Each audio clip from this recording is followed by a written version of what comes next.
நாங்கள் வந்து அமைச்சர்களை சேர்ந்த உடனே இன்னொரு கூட்டணியில் சேர்ந்துட்டோன்னு அதுக்கு பொருள் இல்லை. அதை நான் ஏற்கனவே முதல்ல சொல்லிட்டேன். அதாவது சீமான் அண்ணா ஒன்று சொன்னாங்க. என்ன சொன்னாங்க தெரியுமா? சாலையில இந்த பக்கம் நில்லு, இல்லைன்னா அந்த பக்கம் நில்லு, நடுவுல நின்னா அப்படின்னு ஒன்று சொன்னாங்க. இப்ப எனக்கு என்ன தோணுதுன்னா, திருமாவளவன் அண்ணா வந்து என்ன மைண்ட் செட்ல இருக்கிறாரு? இங்கேயும் 2 சீட்டு துண்டை போட்டு வைப்போம், இங்கேயும் 2 சீட்டுக்கு துண்டை போட்டு வைப்போம்னு சொல்லி இருக்கிறாரான்னு எனக்கு புரியல.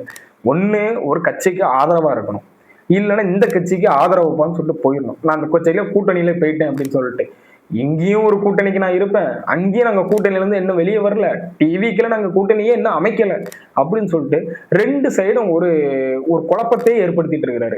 நான் வந்து குழப்பத்தை ஏற்படுத்துற யாருன்னு பார்ப்பேன்னா, கமல் அவர்கள் தான் வந்து பேசுறதும் புரியாது. அவர் பேசுறது வந்து எனக்கு தெரிஞ்சு கமல் அவர்கள் பேசுறதெல்லாம் கடந்த அவர் பழைய படத்துல பாத்தீங்கன்னா அப்ப எடுத்த படம் நமக்கு இப்பதான் புரியும். அந்த மாதிரி அவர் பேசுறது நம்ம கொஞ்சம் ரியலைஸ் பண்ணி ஒரு மணி நேரம் கழிச்சு யோசிச்சாதான் புரியும் இதுதான் பேசியிருக்காரு போல அப்படின்ட்டு. பட் திருமாவளவன் என்ன மைண்ட் செட்ல இருக்கிறாருன்னு எனக்கு தெரியல. ஒண்ணு கூட்டணி இருக்கு, இல்லைன்னா நாங்க இப்ப என்ன சொல்லிட்டு இருக்கிற, நாங்க ஆதரவுக்காக 2 சீட்டு கொடுத்தோம், அதுல வந்து 10 நாள் கழிச்சு அமைச்சர் ஆகிறதுக்காக நாங்க போனோம். நாங்க வந்து என்ன டிஎம்கே கூட நட்புணர்வோட தான் இருக்கிறோம். நட்புணர்வோட இருக்கிறது தப்பு இல்லை, தப்பே கிடையாதுன்னு சொல்லல. பட் நாங்க எங்க கூட்டணியில இல்லை, ஆனா ஆட்சியில பங்குல இருப்போம். இது என்னது எனக்கு புரியல. அதாவது மாப்பிள்ளை இவரு தான், ஆனா இவருக்கு சொல்லுவார்ல அவர் போட்டிருக்க சட்டம் என்னது, அந்த மாதிரி கதையா தான் இருக்குது. அமைச்சர் அவரு தான், பட் நாங்க கூட்டணியில் இல்லை. அமைச்சர் எங்களோட எம்எல்ஏ தான், பட் நாங்க கூட்டணியில் இல்லை. இது எப்படி இருக்குது? இதை கேட்கறதுக்கு எப்படி இருக்குது? அப்போ உங்க புரியுதா? இப்ப புரியுதா? அங்க அந்த 6 பேர் ரிசைன் பண்ணிருக்காங்கன்னா இங்க பேக்கப்புக்கு ஆள் வேணும். விஜய் அவர்களுக்கு பேக்கப் ஆள் வேணும். அடுத்தது ஒன்று சொல்லியிருக்கிறாரு. என்ன சொல்லியிருக்கேன், நாங்க டிஎம்கே கூட வந்து நாங்க வந்து கன்சிடர் பண்ணிட்டு தான் நம்ம ஸ்டாலின் அவர்கள் கூட கன்சிடர் பண்ணிட்டு தான் நாங்க வந்து உள்ள வந்தோம் அப்படின்னு சொல்றாரு. நீங்க கன்சிடர் பண்ணினா நீங்க ஒரு பிளான் பண்ணி தான் நீங்க உள்ளே வந்தீங்கன்னு எல்லாருக்குமே தெரியும். நீங்க ஒரு ஆதரவு கடைசியில வந்து பிசிக்கு தான் ஆதரவு கொடுக்கணும். அது வந்து கொடுக்கறதுக்கு எவ்வளவு டிலே பண்ணாங்க, எப்போ ஆதரவுக்காக கொடுத்தாங்க, அதுக்கப்புறம் என்ன நடந்துச்சுன்னு இந்த தமிழ்நாட்டு மக்களே பார்த்துட்டு இருந்தாங்க. இதுல என்ன ஆயிப்போச்சுன்னா, இவருக்கு நம்மளுக்கு ஆதரவு கொடுக்கல அப்படின்னா இன்னும் அவர் ஜெயிச்சிருவாரு. பை எலெக்ஷனோ இல்லைன்னா ரீஎலெக்ஷனோ ஏதாவது ஒன்று வந்துச்சுன்னா இவர் மிகப்பெரிய சக்தியை உருவெடுத்துருவாரு. இன்னும் ஏற்கனவே சக்தியை உருவெடுத்துட்டாரு, இது இன்னும் பெருசாயிரும் அப்படின்னு சொல்லிட்டு நீங்க ஒரு ஆதரவு கொடுத்த மாதிரி எனக்கு தெரிஞ்சிச்சு. இல்ல சொன்னாங்களா திருமாவளவன் முதல்வர் ஆக்க போறாங்க, அப்படி ஒரு சுச்சுவேஷன் இருந்துச்சுன்னா கண்டிப்பா நீங்க வந்திருக்க மாட்டீங்க தெரியும். பட் அது நல்லது, ஓகே. உங்களோட கட்சிக்கோ உங்களுக்கும் வந்து ஏதாவது ஒரு விதத்துல நல்ல நடந்துச்சுன்னா ஓகே தான், அவங்க எல்லாம் பாக்குறதுதான் ரைட், ஓகே. பட் நீங்க ஒரு முடிவு எடுங்க. இங்க இருக்கிற உங்களோட பிசிகேல இருக்க அத்தனை பேரையும் ஒரு ஸ்டேஜ் கிடைச்சா அங்க ஒண்ணு பேசுறீங்க, அப்படியே மாத்தி பேசுறீங்க.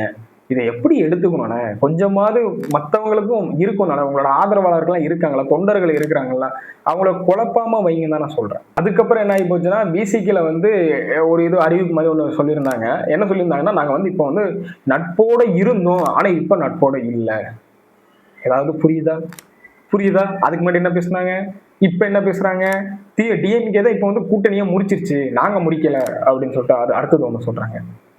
புரியலப்பா கொஞ்சமாவது. சரி வேணாம். அதாவது என்ன தோணுதுன்னா, எனக்கு இங்க மக்களை தான் வச்சு விளாடுற மாதிரி எனக்கு தோணுது. அரசியல்லாம் இப்படிதான் இருக்கும் போல அப்படின்னு சொல்லிட்டு தோணுது. நீங்க நான் ஒண்ணு சொல்லிக்கிறேன், இவர் என்னோட மைண்ட் செட் என்ன இருக்குன்னா, 2 பேரையும் பகச்சிக்க கூடாது.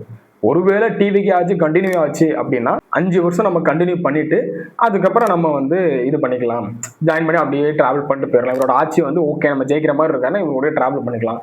ஒருவேளை வந்து ஆட்சியை கலைச்சிட்டாங்க அப்படின்னா டிஎம்கே அப்பவும் அந்த தமிழ்நாட்டு சூழ்நிலை எப்படி இருக்குது, ஒருவேளை விஜய் ஜெயிப்பாரா ஜெயிக்க மாட்டாரா, இல்லைன்னா ஸ்டாலின் தான் ஜெயிக்க போறாரா, அதை பார்த்துட்டு நம்ம அங்க போயிடலாம் அப்படின்னு சொல்லிட்டு ஒரு மைண்ட் செட்ல இருக்கிறாரு. இதான் ரீசன், புரியுதா? அதனாலதான் இவர் வெயிட் பண்ணி நம்ம வந்து விளாடலாம் அப்படின்னு சொல்லி இருக்கிறாருன்னு எனக்கு தெரியல.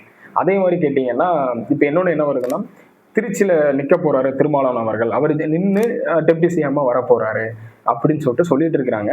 மேபி அவர் வந்தா என்ன, இத்தனை வருஷம் அவர் வந்து அரசியல் இருக்கிறாரு, அதை பத்தி வர்றதை பத்தி எனக்கு ஒன்றும் பிரச்சனை இல்லை, இங்க யாருக்குமே பெருசா பிரச்சனை இல்லைன்னு தான் நான் நினைக்கிறேன். அப்படி ஒண்ணு போயிட்டு இருக்குது. பட் நீங்க அப்படியும் நீங்க ஜெயிச்சு, ஒருவேளை நீங்க திருச்சி கிழக்குல நின்று ஜெயிச்சு நீங்க வந்து டெப்டி சிஎம்மா வந்து உட்காந்துட்டீங்கன்னு வச்சுங்களா, நல்லது, ஓகே. இத்தனை வருஷம் நீங்க பாடுபட்டிருக்கீங்க, உங்க மக்களுக்காக உண்மையா நில்லுங்க தான் சொல்றேன். நீங்க டிஎம்கே இருக்கிற வரைக்கும் நீங்க வாயை திறக்க மாட்டீங்க. ஏன்னா டிஎம்கேக்கு நீங்க முரட்டை மட்டும் கொடுக்குறா இல்லை, நீங்க இங்க வந்ததுக்கு அப்புறம் உங்க மக்களுக்காவது நல்லது செய்யுங்க. பட் நீங்க என்ன பண்ணுவீங்கன்னா, அதுல இருந்துட்டு சொல்லுவீங்க, நாங்க வந்து டிஎம்கே கூட இன்னும் நட்போட தான் இருக்கிறோம், டிஎம்கே கூட்டணி நாங்க முடிக்கல, நாங்க டிஎம்கே கூட இன்னும் ஒரு கூட்டணியில இருந்து நாங்க வெளியே வரல, அவங்க தான் வெளியே போயிட்டாங்க அப்படின்னு சொல்லிட்டு முட்டு கொடுக்க போறீங்களா டிஎம்கேக்கு? மேபி இருக்கலாம். மேபி இப்படி நடந்துச்சுன்னா இப்படியும் சொல்றதுக்கு இருக்கலாம். எப்படி அமைச்சர்களையும் இருப்போம், டெப்டி சிஎம்மாவும் இருப்போம். ஆனா நாங்க இங்க ஆதரவு மட்டும் தான் கொடுத்துருக்கோம், கூட்டணியில் இல்லை அப்படின்னு சொல்லுவீங்களா? இது மேபி நடக்கிறதுக்கான வாய்ப்புகள் இருக்குது. வெயிட் பண்ணி பாருங்க. புரியுதா? நீங்க இதை பத்தி என்ன நினைக்கிறீங்க? இவரோட நிலைப்பாடு சரியான நிலைப்பாடு இல்லாத மாதிரி தான் எனக்கு தோணுது. ஏன்னா 2 சைடும் ஒரு காலை ஊனி வச்சுட்டு இருக்கிறாரு. அது என்னைக்குனாலும் ஒரு கால் வந்து சேர்லையும் ஒரு கால் வந்து ரோட்லயும் இருக்குது. அது வந்து என்னைக்காவது ஒரு நாள் வந்து 1-2 காலம் எதடி ரோட்ல வந்துருவாரு, இல்லை 2 காலம் எதடி சாக்கடையில் ஓடுறதுக்கான வாய்ப்புகள் இருக்குது. நீங்க இதை பத்தி நினைக்கிறீங்கன்னு சொல்லிட்டு கீழே கமெண்ட்ஸ்ல கமெண்ட் பண்ணுங்க. அடுத்த வீடியோல பார்க்கலாம். பாய்.